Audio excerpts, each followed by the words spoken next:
ላይ ሆነ ይላል። መንፈሱ ከመጣበት በኋላ አሳንም ሊገናኘው ወጣ ይላል። እንዲህም አለው ይላል፣ አሳ ይሁዳ ቢንያም ሁሉ ሆይ ስሙኝ፣ እናንተ ከእግዚአብሔር ጋር ስትሆኑ እርሱ ከእናንተ ጋር ነው።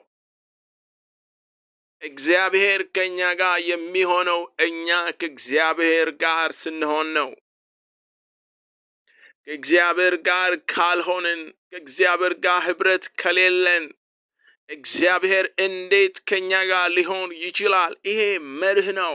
ከእግዚአብሔር ጋር መሆን መቻል አለብን ወንድሞቼና እህቶቼ። እግዚአብሔርን ከኛ ጋር እንዲሆን ብዙዎቻችን እንፈልጋለን፣ ግን እኛ ከእግዚአብሔር ጋር መሆን በአንድም በሌላ መንገድ አንፈልግም። ጊዜ የለንም።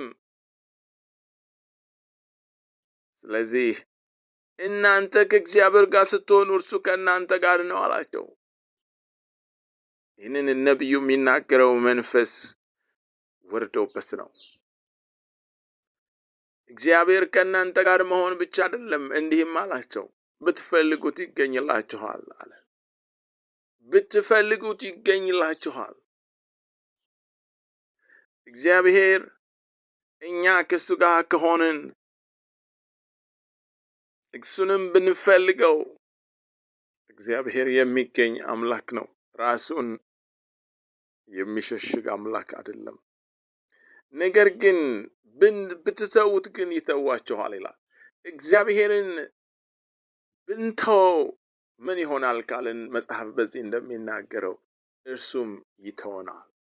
በእግዚአብሔር ላይ ብንታመን፣ ወደ እግዚአብሔር ብንቀርብ እሱም ወደኛ ይቀርባል፣ መታመኛም ይሆነናል። ከተውነውስ ይተወናል። ይህን ቃሉ ይናገራል።